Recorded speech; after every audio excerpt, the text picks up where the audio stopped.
You're listening to the Monocle Daily, first broadcast on the 10th of March 2025 on Monocle Radio. What is the best way of dealing with someone of somewhat volatile temperament who possesses the power of life and death over us all? When should the voting public not be trusted to decide who they would prefer to head their state? And a solution to the looming Japanese surname shortage. I'm Andrew Muller. The Monocle Daily starts now.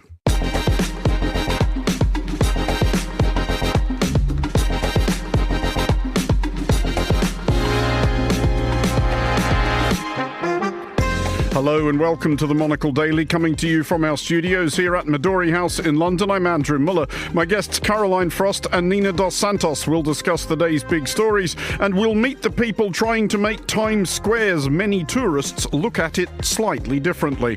Stay tuned, all that and more coming up right here on the Monocle Daily.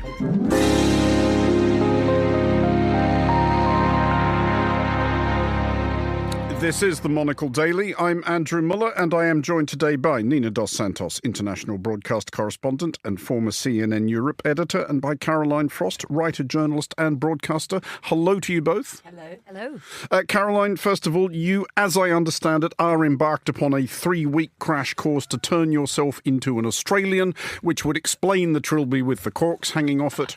I appreciate the effort, but actually not many of us really wear those. No, I know I'm on sensitive ground here. Now, I'm suddenly aware that I'm going from an English winter to an Australian, late summer? No, it'll be early spring. Really? 3 weeks? No, Australia. Yeah, no, other way around. You're right. Round. Yes, sorry. I am, as we so often are, upside down. Yes, it is very early autumn in Australia. Very early autumn, still warm and still people on the beach. And I'm turning up and people, I hate these beach-ready adverts that people get blasted at us on the tube. However, I am embarking on a 3-week regime of the odd press-up. And I have to say, I've also given up sugar. So that's bound to make it all right. So you've given up sugar and you're going to do the occasional push-up? Yes. Oh, that'll be fine. 3 weeks. Yeah, that'll do. Yeah, thank you. Yeah, no worries at all. Do them upside down. Yeah. Yes. You need have no concerns.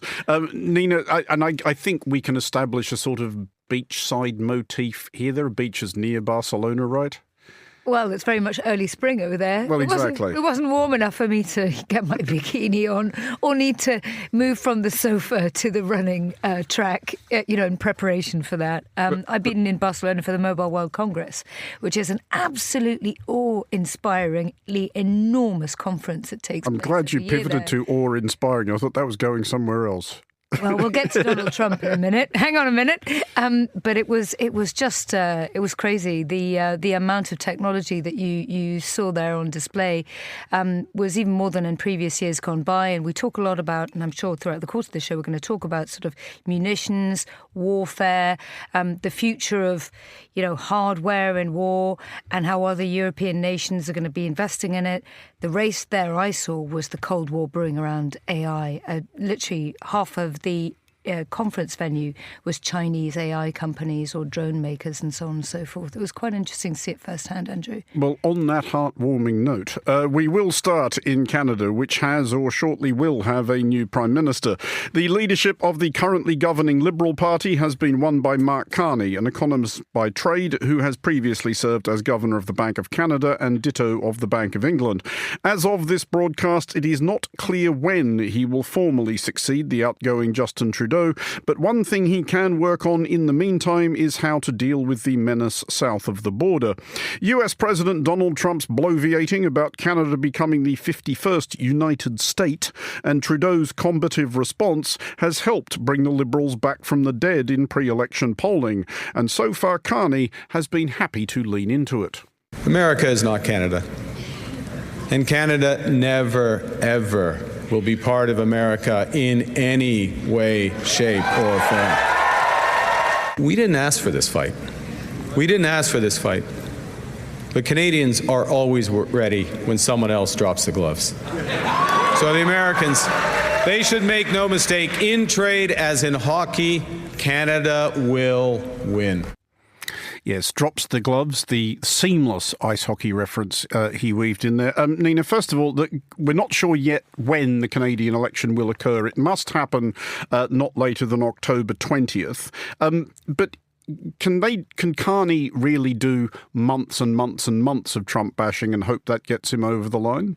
I think it's his only hope, really, isn't it? He's been in the wings for so long here to take over, the premiership, the Liberal Party. And he's come just at a time when obviously it appeared as though all hopes had gone, that, the polls indicated that Pierre Poilievre, the Conservative challenger, who very much has brandished his own Trumpist sort of politics, was, 20 points ahead, wasn't he? And now suddenly that lead has been cut in half, largely because Canadians have rallied behind the current government, whoever they are, against America. And so I think that he will continue with that narrative because it's his best chance. And Caroline, there is an argument, I think, in Carney's defence that this is not mere electioneering. I mean, he has just become the leader of a country whose territory is being explicitly threatened. It is not unreasonable to take a somewhat combative attitude. One tariff at a time. I think he's got a lot going for him. I mean, he's been the governor of 2 national banks. He can read a spreadsheet probably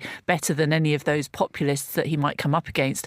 But also, as you say, he is their only hope, because I was just thinking about how he was speaking then to the crowd, and in some of the phrases that he's been quoted, Canada strong. This is straight out of the MAGA playbook, isn't it? In another world, they could be chums like Bolsonaro and Trump used to be, sort of fellow simpatico-typed figures. But clearly, they're aware that this force is coming when Trump's not. It's like his finger just sort of roves across the map and it lands on Greenland for a while and then it moves back and it's landed on Canada, and we know that it's been down to Mexico. And I think that he's just he's taken a side, hasn't he? He's taken a sort of Zelensky-esque approach. I'm sure we'll get to that.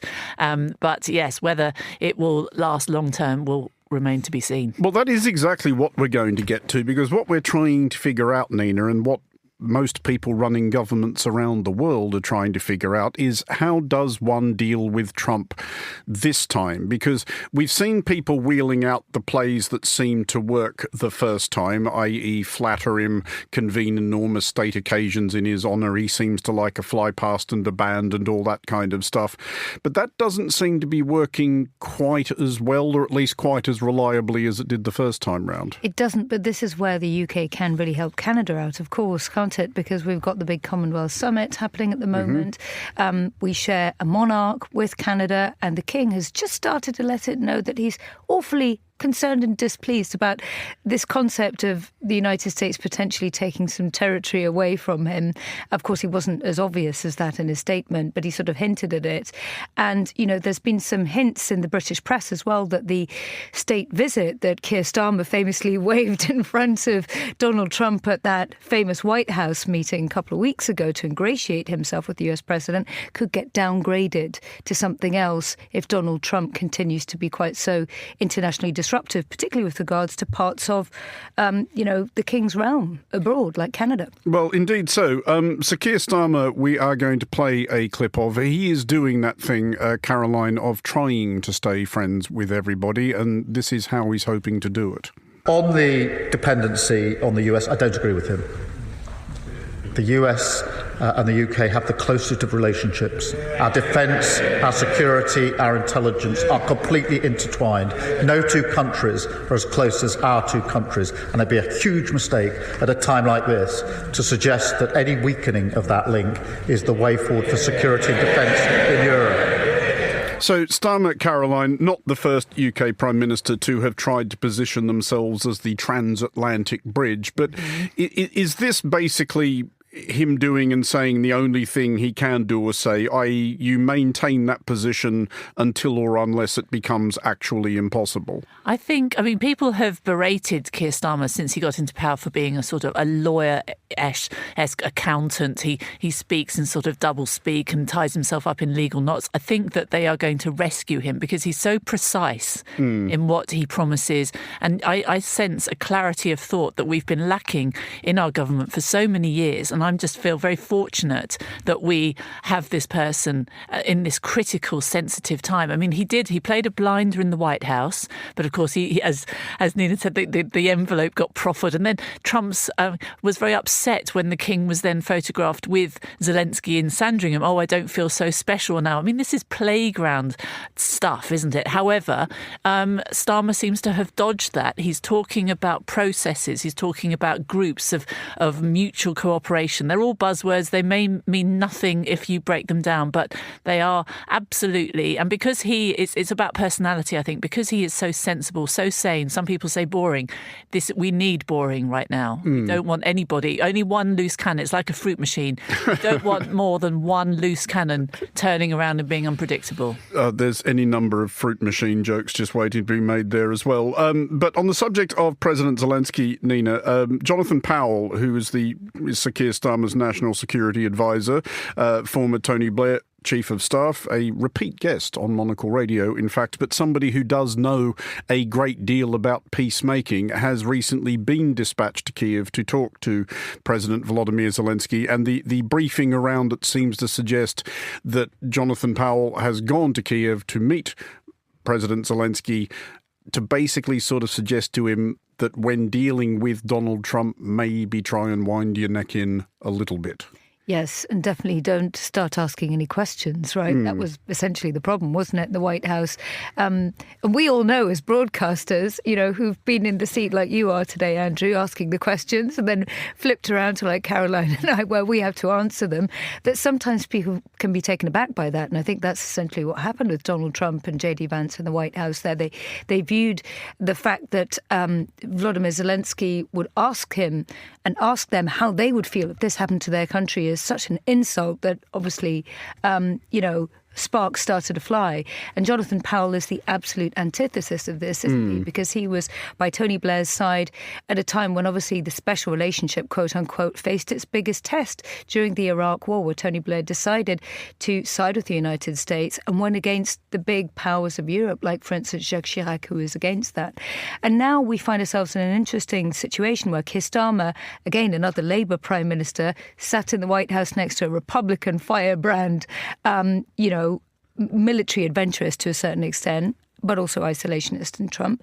He's finding himself in a predicament where he can be the mediator, perhaps, with Europe and with the United States, because you're going to have a resurgent Germany now under a new chancellor who'll be quite keen to decouple Europe from the United States. And Keir Starmer's like the sort of floating third party here who can talk to all three. Well, sticking with the theme of attempting to make sense of the foreign policy of the United States, it seems certain that we shall shortly sense an acceleration of the recent budding of a morbid interest in Romanian politics in Trumpist circles. This is because Romania's Central Electoral Bureau has informed the far-right Putinist weirdo candidate Călin Georgescu that he is a non-starter for May's presidential elections. Listeners who already have a morbid interest in Romanian politics will recall that Georgescu won the first attempt at this election back in November, but that Romania's Constitutional Court annulled the vote, declaring that Georgescu had benefited from a Russian influence operation. There are a number of slippery slopes here, Caroline. It's never a good look when other agencies of the state start ruling on who should or should not or can or cannot stand for office. But if you sincerely believe a given candidate to be an active asset of a hostile foreign power, is it reasonable to just go, no, mate? Or, as you say, so many slippery slopes. I mean, the default surely has to be a free, transparent, democratic process, which means he's allowed to take part. We have to start there.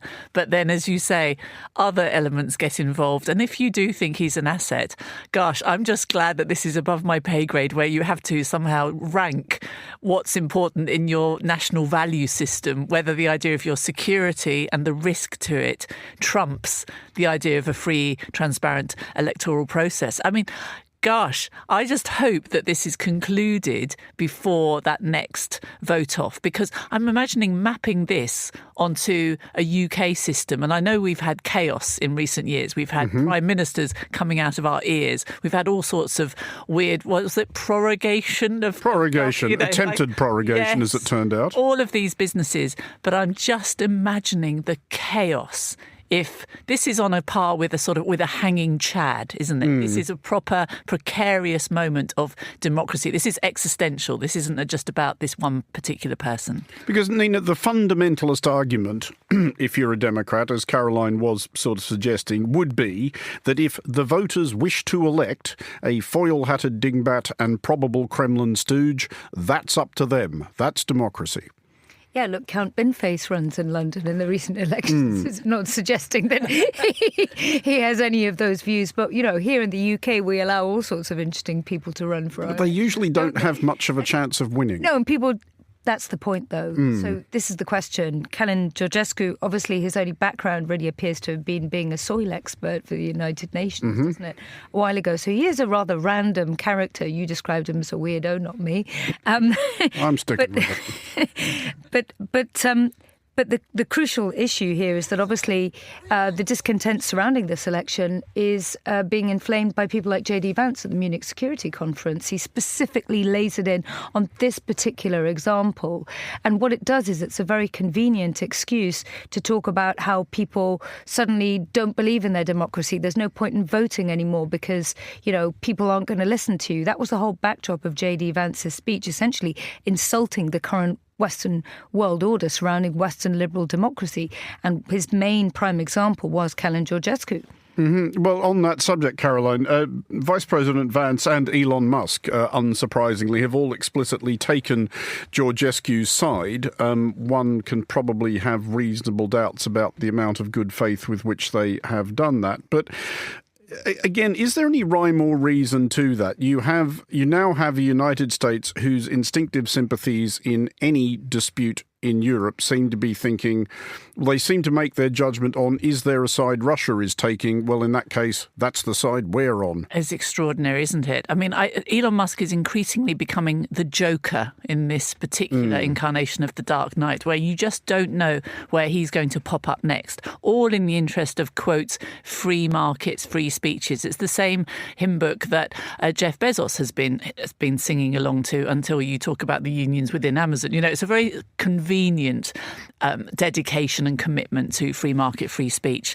But yes, it does seem to be, it's a binary position, isn't it? And I mean, generally, we haven't talked about China this week. We normally talk about China by now on this programme. But it is pick a side, isn't it? Whatever the conflict, pick a side, Russia or not Russia. It seems to be quite simple, and it's making it very easy for Vance and Musk and their coterie to just sort of create chaos. And of course, Musk has his platform in which to play. He's in the sandpit with this toolbox of X, and he can just almost lever it. I mean, one day we'll look back on the fact that one person had so much international power, I think. And if I may add, I think this is the issue, isn't it? It's the, the tech bros, or the broligarchy as they've been called, unelected, who are unelected, yes, exactly, yes. Have now sort of created this system where they're trying to pitch these platforms of theirs as the democratic square, aren't they? As opposed to our own country's parliaments and so on and so forth. And this creates a big problem for politicians. I've been talking to, former senior politicians in the previous government who were on the committees that would, look into this type of thing in Parliament in Britain. And the issue they face now is that essentially the world is becoming a digital constituency which doesn't respect their own country's boundaries and laws. And that's the bigger problem that this Romanian situation actually brings up. Just a quick follow-up on that, though, because it's a tributary of the conversation we were having about, is it okay for a court to decide, no, you can't stand for president, because it does seem anti-democratic. Could we theoretically or imaginably reach the point at which a government, possibly even Romania's in the current circumstances, just decide, well, we're pulling the plugs on X? If you are going to make obvious attempts to subvert our country and undermine our system, you can't operate here. Well, there have been some countries, I think, that haven't they? But for other reasons, right? And it's They tend to be more up in China-Iran type of countries. Not democratic countries themselves. No, but Brazil, there was an issue, wasn't there? With a lawmaker. There were some assertions that lawmaker or judge was politically motivated and taking down X for a while. So these countries actually, and I think you're probably going to see more of this with the European Union, that when Donald Trump comes forth with these promised double-digit tariffs, he's probably waiting for Friedrich Merz to be in charge as the German Chancellor for the government to form there before Easter, to then lob the tariffs onto the EU. You're probably going to see the EU counter with tariffs on the technology world, and therefore we will see this big battle between technology from the United States and the EU, which will probably include some of these types of allegations. Well, in related developments, we turn to a new cost-cutting wheeze being pursued by Elon Musk's Department of Government Efficiency, which, to reiterate, is not actually a department of government, and so far at least has assembled a questionable record on the efficiency front, unless its aim actually is to dismantle the state to the point of dysfunction. Musk's over-promoted interns have now set about the payment cards issued by the government to public servants to cover outgoings related to official business. Journalists are, of course, entitled to pontificate somberly on this matter, as not once in the entire history of our trade has a single one of our number cooked their expenses for personal advantage. Was that a wry smile that punctuated I that introduction? I was just enjoying the awkward silence when I finished that. Caroline, Doge, they claim to have eliminated thousands of cards and imposed a $1 limit on others. The question, what could possibly go wrong, does rather ask itself. Oh, gosh. I mean, isn't this always the way where anecdotally there's a bunch of shock, horror, clutch the pearls, somebody has very much exploited a system, and therefore you get this umbrella-like purge, which is actually far more harmful than those anecdotes of damage ever were. I mean, yes, of course. It was like the EU pre-Brexit. Of course, all the horror stories about the money that was wasted on moving the big court between, was it Brussels and Switzerland, or Salzburg every Friday, and everybody moved to Strasbourg, Brussels, but they still do that. But I mean, like 350 million or something, doesn't it? It's ridiculous. Of course it's ridiculous. Yes, that should go. But that's not a reason for somebody unelected to come in with his big red pen and start just chopping what is amounting to a central aid. And I mean, the list of things that have fallen through the cracks with this whole Doge experiment include urgent aid workers, contractors recognising and identifying dead bodies for their bereaved families, all sorts of horror stories, and of course US aid, when the implications that it's had for the developing world. But I think we can't really, I mean, the risk that we take of even discussing these cards is that we start to normalise Doge as an entity, and I don't think it has yet reached that point. One day we may be very grateful one day that it was the great wave of newness and cleanliness that the whole thing needed. And we do know that, like any civil service, there are cracks, but I do fear for this wave. And of course we get back to Elon Musk. I mean, just on a practical note though, Nina, and Caroline's right, every government wastes money, every organisation wastes money somewhere, every individual human being wastes money somewhere doing something at some point. It cannot be helped. But this specific reform that they're enacting, slicing up all these credit cards, surely the point of making government workers do their spending on credit cards is that if there is at least proper scrutiny of what they are spending, it's very, very difficult to take liberties. Well, first of all, I agree with you in the first point that all governments waste money. And the other point is that the people who try and save them money actually get very little credit for it, whereas Elon Musk obviously is sort of singing his own praises, before these operations have even begun. And then it turns out that lots of his accounting is actually off by a few billion, which is not small change. I just think they're trying to get these people to put these things on their own dime, pay for things on their own. I think they're just trying to get rid of all decent working conditions for many of these government departments. As Caroline was just saying before, it's very clear that even some of the most urgently needed child protection support agencies and this, that and the other, they just don't care. I think we have to realise that America is entering a world where only the rich people will count soon, because the people who are in charge are rich and that's all they care about. And it is a perpetuation, Caroline, of one of the more enraging fallacies touted by the chronically hard of thinking, this idea that you should run government like a business, to which the obvious retort is that government isn't a business. No, but lots of people do get elected with such things. I mean, Margaret Thatcher made a virtue of that, didn't she? She thought that she could bring her bookkeeping from her parents' shop. I think that's how she explained it rather than how she actually did it. But I remember Michael Heseltine complaining that there you have somebody who has pulled themselves up by their own boots because they have qualities that enable them to do so, but also that they are coming up with a list of very simplistic solutions to a whole catalogue of very complicated problems. And that if you start to go in there with this one-size-fits-all, I mean, these are very different types of services. Yes, it's 2.6 million employees, but they are providing everything that any self-respecting and compassionate society requires. And as we've said, they're just cutting a swathe through it and saying, we don't care. Just finally on this, Nina, is a crunch inevitably going to come? Some 70 million Americans are dependent on social security to some degree or another. If we reach a point, and serious people are suggesting that this point is looming possibly quite shortly, that social security payments stop going out, that's going to make quite a lot of people quite upset. Well, lots of these people's data has already been taken by people who have very few qualifications.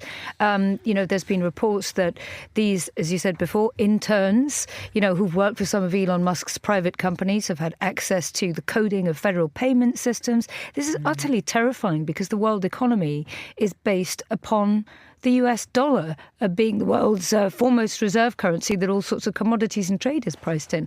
So, I mean, that's one sort of issue that's limbering on in the background. But as you said, I think, there will be a lot of people who are closer to the breadline who voted for Donald Trump because that extra few $100s in the back pocket at the end of the month really made a difference. They're not going to get that anymore. The question I have is whether or not that starts to flip before the midterms, or whether or not they can continue in the White House by shouting, from the pulpit of MAGA, louder than other people, that they think that they're saving huge amounts of money and can offset the amount people are going to be short of at the end of the month because they're not getting these payments, and also because tariffs are going to start to make things more expensive for them if and when they're eventually implemented.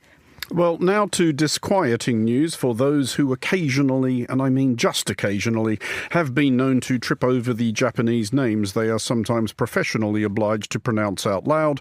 They may be about to get longer. A plurality, if not a majority, of Japanese MPs believe, according to polling, that dual surnames should be an option for married couples.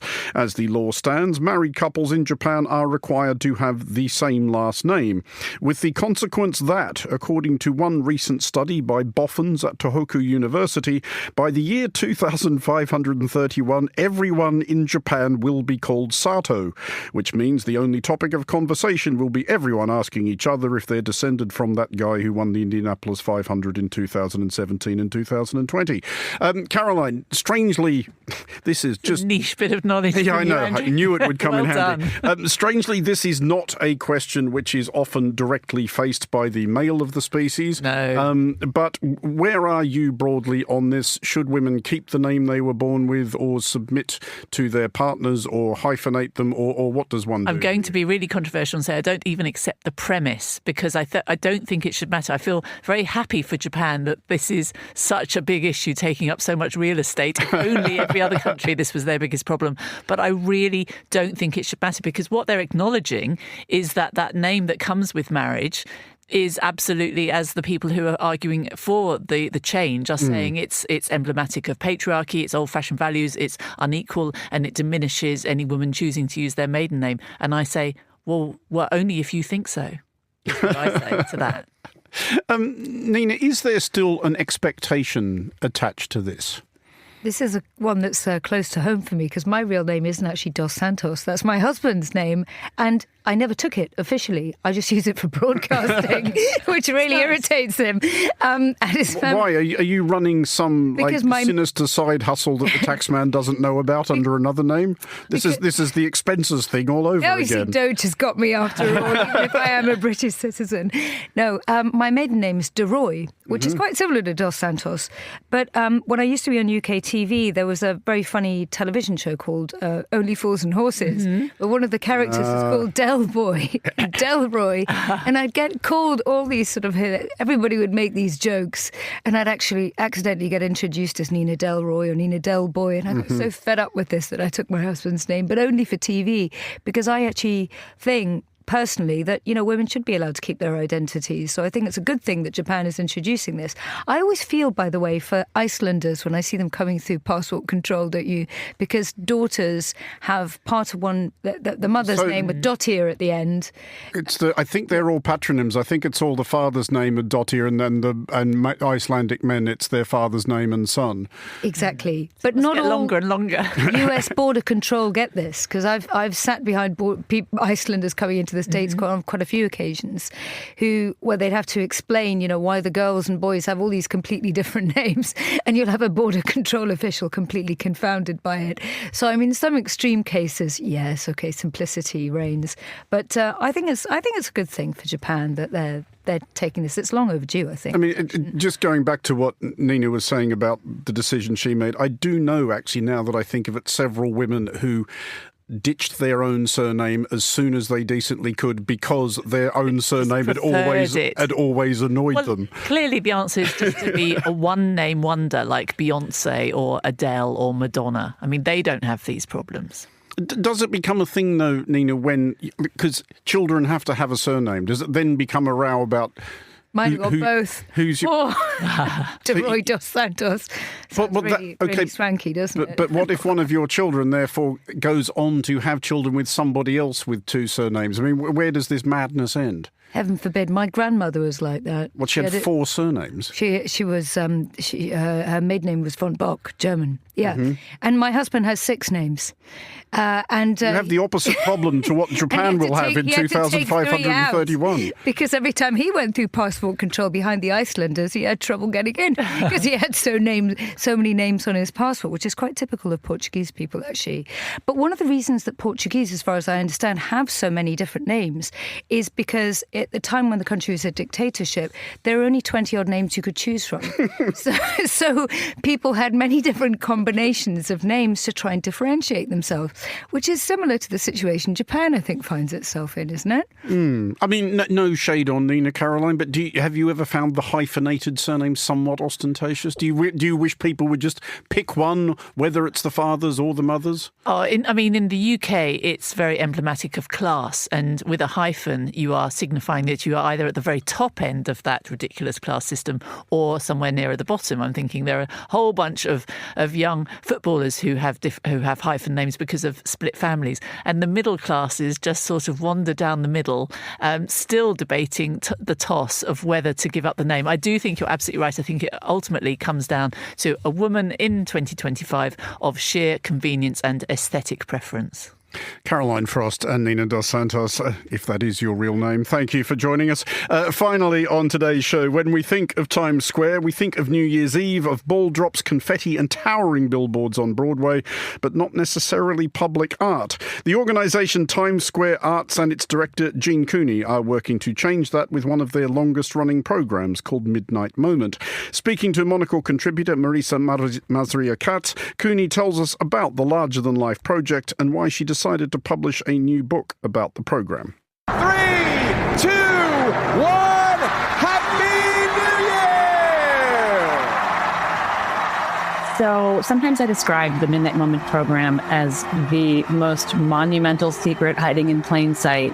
It is this nightly spectacular display in Times Square that spans 7+ blocks that involve 95 of these giant screens and displays, and every single night of the year from 11:57 to midnight, an artist's work synchronizes across these 95 mega displays. So the program launches in 2012, but tell me a little bit about the decision to have it at midnight versus midday, when probably more eyeballs would be on the work? I think they landed on the midnight hour because, one, midnight's kind of our brand in Times Square. People will obviously think of Times Square as synonymous with the ball drop and New Year's Eve. Also, on a more practical side, I think the moments in the middle of the night are probably less desirable advertising spots than maybe midday or, in the dinner or theater hour. And so a handful of screens agreed to play a 3-minute video work from 11:57 to midnight across their platforms. And from there, Midnight Moment was born. So when we think about Times Square, we think about theater and we think about skyscrapers and retail and blinking lights. We don't really think about it as a place for visual art. Yet Times Square Arts, which is the organization that you work with, has really taken the concept of public art, visual art, and really, in a sense, introduced it to this space, which is perhaps one of the most famous several blocks in the world. So how do you get people to really buy into the importance of bringing visual art into a place as iconic as Times Square? That's a great question. So I know, Times Square for many is a tourist destination. It's, whether New Yorkers love it or hate it, it's thought of a commercial hub. And obviously we have the theater district, but I'm really trying to reframe Times Square as a cultural district to encompass all of those things and more. I think, there is a long history of artists experimenting with Times Square through its various evolutions. It's also a place where people go to just get their message heard and amplify whatever they're trying to do or say to the world. And so you have those two things. You have this kind of artistic expression in the district's DNA, and then you have it as this public kind of town square of sorts. And just what a perfect platform for artists to take over and create new interventions. So you've had incredible artists that have participated in Midnight Moment, including Shazia Sikander, Yoko Ono, David Hockney. And I'm curious, how did you get them to participate? I mean, of course, there's an incredible allure to having your work seen in such a large way and on such a large scale. But what was it like, at the very beginning, at the early stages, to kind of pitch this project to artists like that? I mean, I think that the harder pitch has been to the screen operators, although so many have come on board, especially in recent years. As I said, the program started on about 8 screens. When I got there in 2019, it had grown to about 63 displays. Now we're at 95. There's actually only a few stubborn holdouts that I'm determined to persuade to join us. But I think it was definitely a fear of mine coming into the program. I've totally drunk the Kool-Aid now, and I am so enamored with the district and all of its weirdness and idiosyncrasies and monumentality. And so now I get the appeal. But when I started, I also kind of mirrored your question, which was, will artists want to present their work here? It's not necessarily known for public art presentations per se, and in Times Square, so many things, but it's certainly not this pristine gallery for presenting your work. But what I've really found is it has an allure and appeal that you just can't say no to. I mean, even if you're just, an artist that has presented your work in traditional spaces like museums and galleries, the appeal of taking over Times Square, which is so loaded and heavy and symbolic in the public consciousness, is really hard to resist, I think, for myself, as well as what I've learned for artists. There's just something about saying that your work is going to be displayed in Times Square that everyone immediately gets. It resonates, they can visualize it, they can feel the impact of that. And it doesn't really matter how you feel about Times Square, that you just immediately know kind of the weight of that, symbolically, culturally, and otherwise. So you just published a book about the Midnight Moment, and I was curious a little bit about the significance of putting this very visual, very in-person spectacle into book form. In many ways, just having a book, it just carries a certain weight to it. It's a program that's been running for 12 years, but once you say you have a book, it takes on a certain gravity and also can just live on in the world in print. And, it's so often something I'm telling people about the Midnight Moment program. It's like, you have to see it to believe it. Here's a picture. I'm pulling up my phone. I'm showing them Instagram. But I think when you're able to put the legacy of a program like that into print, it not only, gives someone something to hold in their hands and really sit with, but it's the opportunity to talk about the legacy of 12 years of work and look at it more holistically to show how it's grown over time, how artists have taken advantage of this platform differently over time, how digital tools have shifted, and also I think for the artists themselves, it shows that they're part of this community or cohort of people who have shared in this very unique and magical experience. Marissa Masria-Katz there speaking with Jean Cooney of the Midnight Moment program in Times Square in New York City. And that is all for this edition of the Monocle Daily. Thanks to our panellists today, Caroline Frost and Nina Dos Santos. Today's show was produced by Chris Chermak and researched by Francesca Jolks. Our sound engineer was Elliot Greenfield. I'm Andrew Muller here in London. The Daily is back at the same time tomorrow. Thanks for listening.